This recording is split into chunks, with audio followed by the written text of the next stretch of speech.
Good morning, this is Nicholas from Gandora Gaming, and as you can see from the thumbnail of this video, this is not my usual Yu-Gi-Oh! Exclusive videos or content. Today we'll be discussing a card game that I absolutely love, and that'll be the One Piece Bandai game that came out last year. So if you don't know, One Piece Bandai game is based around the manga and anime of the popular One Piece. And yeah, it's an absolutely fantastic game that has actually just hit a perfect new beginnings for the decks. And basically a new beginnings of the card pool. And what I mean by that is, with the release of the new set 3, we have now access to a larger card pool than never before. And the game is absolutely entertaining as hell. We have about 31 new leaders to choose from, and the game is just all in all a great time. We've officially, like I said, the card pool is now expanded to the point that not everyone's playing the same decks or the same ratio of cards. People are diversifying their decks to the point that you will not face the same deck twice, and if you do, it will definitely not be the same build, which is absolutely fantastic. One of the big issues with the One Piece game was because it was such a new game, the card pool was very limited, meaning that archetypes were there was never like the best archetype that completely won you the duel, but every archetype had like standard builds, and you didn't really have like diversity in said builds. There's only like, oh, these are the best of this type of archetype, these are the best of this archetype, etc. But now with the release of set 3, every archetype has exclusively new cards, and every deck is just improved to the point that you will find a very diverse format going into the new TCG, which is absolutely insane. Another really amazing thing about the One Piece card game, which is what I want to sell to you all, is that One Piece is a very fun, entertaining game that you don't die immediately. That's probably one of the best upsides to this game as a Yu-Gi-Oh player, just for the simple fact that there's a very easy learning curve. Yu-Gi-Oh is probably one of the hardest games to learn with all the summoning mechanics, time rulings, just rulings in general, from win effects to battle phase shenanigans, etc. One Piece is a very simplified game where basically you just gotta kill your opponent's leader by knocking their life all the way down to 0 and hitting them one more time, and out resourcing your opponent. This is a very resource intense game where every turn with the mana system, in this case being Dawn, ramping up so you can summon out stronger and more powerful playmakers in order to succeed and ultimately win the duel. It is a very fun, fast paced, and ultimately enjoyable game. You don't die turn 2, you don't die turn 3. You definitely get a chance to actually play and outskill your opponent rather than just drawing the out and board breaking your way, or just, oh, I didn't draw my starter, thus I lose. It's a very friendly and very digestible game. Every game is playable, every hand is playable, and not every game is decided based on die roll, which is one of the best things about this game. A lot of games like Pokemon, and definitely with Yu-Gi-Oh, if you win the die roll, whoever goes first is highly favored. In One Piece, that isn't necessarily the case. Yes, the player who goes first does get the first crack on doing battle damage, but in a game where you start with like 1 Dawn and you slowly ramp up to 10 Dawn total, it is very difficult to die turn 5, let alone turn 10, which is very impressive as a game. And now that the card pool is finally vast and the cards are a lot more cheaper, I can highly recommend this game to anyone who is a opponent of just playing good games. If you are into card games and you have spare cash, I highly recommend joining a new One Piece game. Now, don't get me wrong, there's definitely still expensive cards and expensive decks. There's probably, I think, Zoro and the Marine deck are going to round you up to $200, $300 a pop.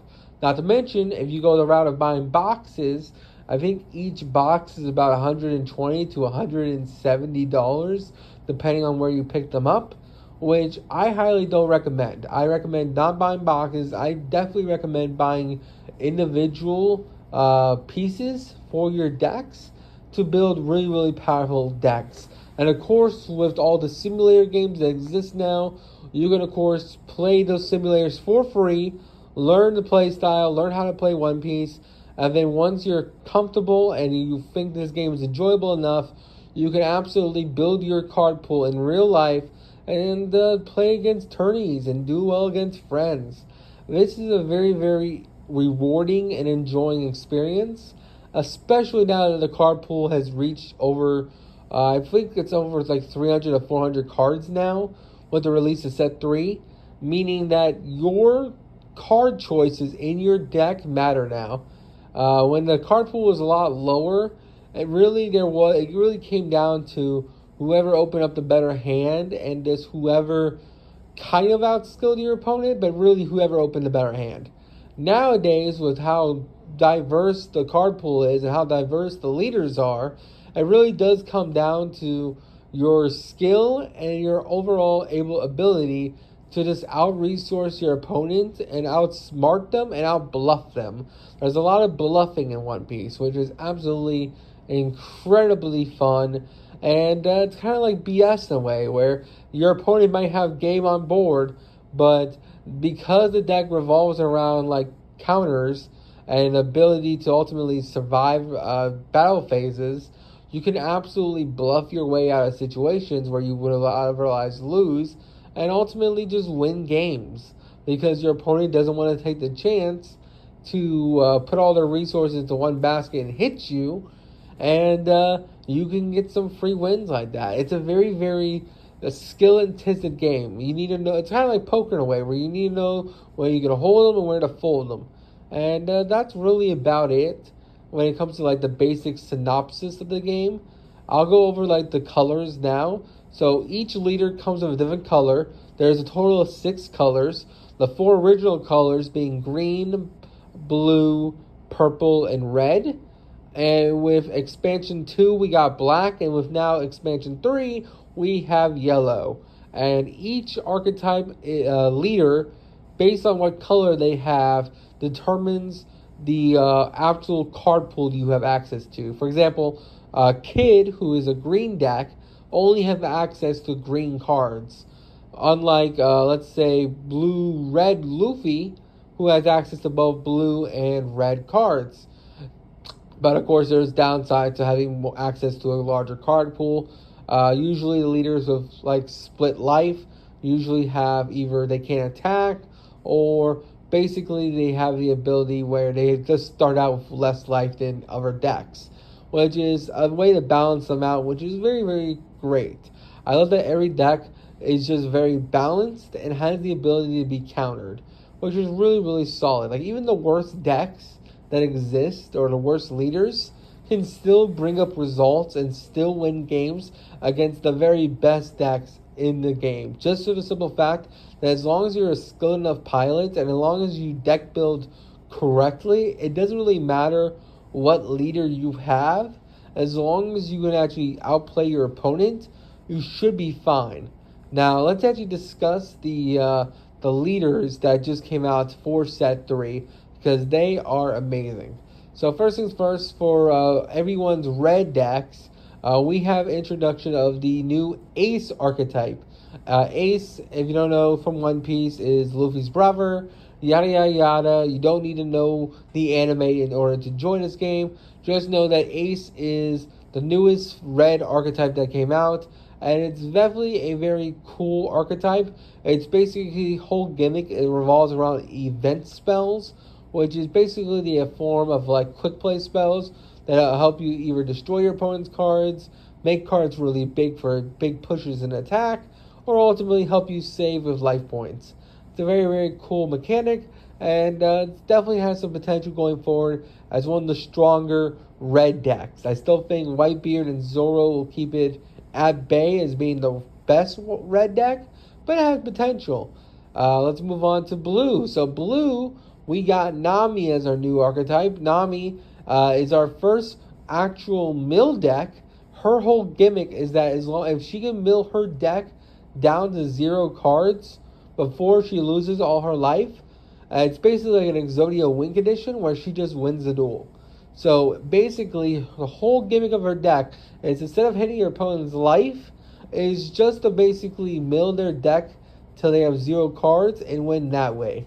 It's a very, very cool and interesting strategy that has definitely put up results, and there's a reason why some of the cards got hit even before it came out in the TCG. Now let's talk about the other colors.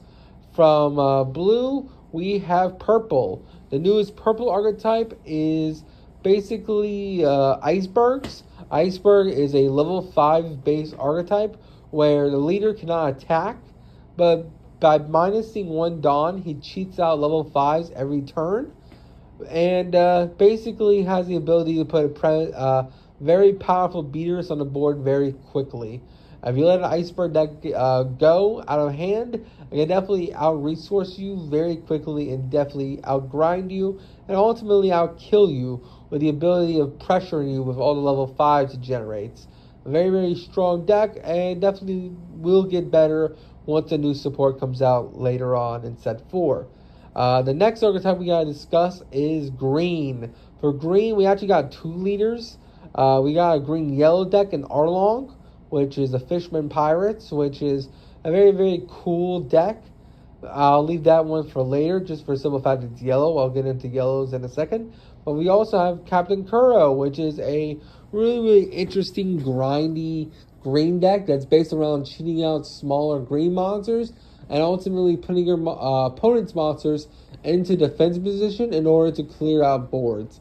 It's a very, like, Book of Moon-like deck against your opponent, if that's how most way I can put it in Yu-Gi-Oh terms.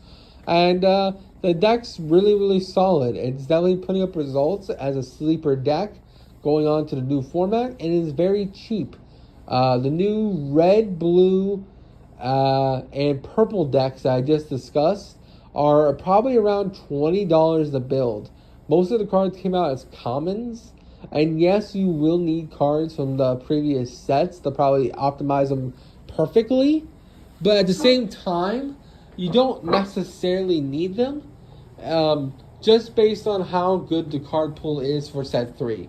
You can definitely build your decks and not have to buy other cards in order to do it, but let's say you want to make the most perfect version you want, you definitely go online and pick up the cards a lot cheaper than buying them individually from the store or buying them through packs or structure decks or like casino gambling on packs to see if you win.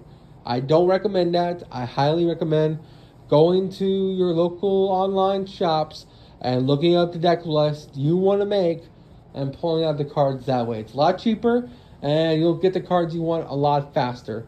Another deck we must discuss, because we've now discussed purple, green, blue, and red. We gotta discuss black. The new Marine deck, being Rob Lucci, is a very, very cool, aggressive aggro deck. The whole gimmick about it is that when Rob Lucci basically destroys or when a card is destroyed on your opponent's field, Rob Lucci can restain himself for the leader. And basically that's the whole deck. He attacks twice, and he basically helps you push for damage when you don't really have it. He can definitely help you clear games a lot quicker. Now, he's still not killing you until turn 10, but hey, he's more likely to kill you in turn 10 than any other deck there is. So, black has some interesting options going forward.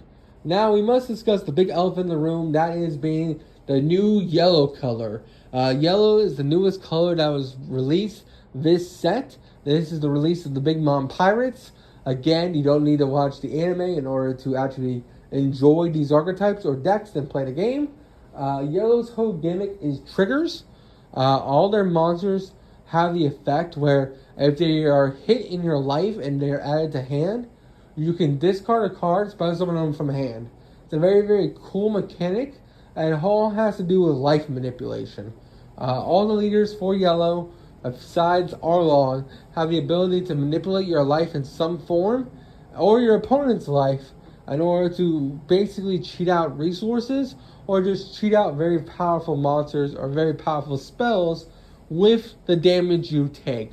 It's a very, very cool mechanic that only gets better in set 4, and I have to highly, highly recommend it as one of the coolest strategies going forward in set 3. Now, is it perfect? No, I still think red is the best color, but I do think that every other deck has potential for greatness, and now the fact that we have like 30 something leaders, it is a very diverse pool of decks and versions that you can now play and build and test online to make your best versions for you. If you want a tutorial on how to play this game, there's a lovely app that you can find in your Google store that'll literally go through the basics of the One Piece card game. It'll teach you how it works, and then you go from there. If you want me to make a video of me playing that tutorial, let me know and I'll absolutely do that. But until next time, I hope you all enjoy. This is probably the best time to join One Piece. The game has never been cheaper, the game has never been more fun, and the card pool has never been more extensive. So I really hope you all enjoy. Don't do anything stupid. And I'll see you all next one. Bye-bye.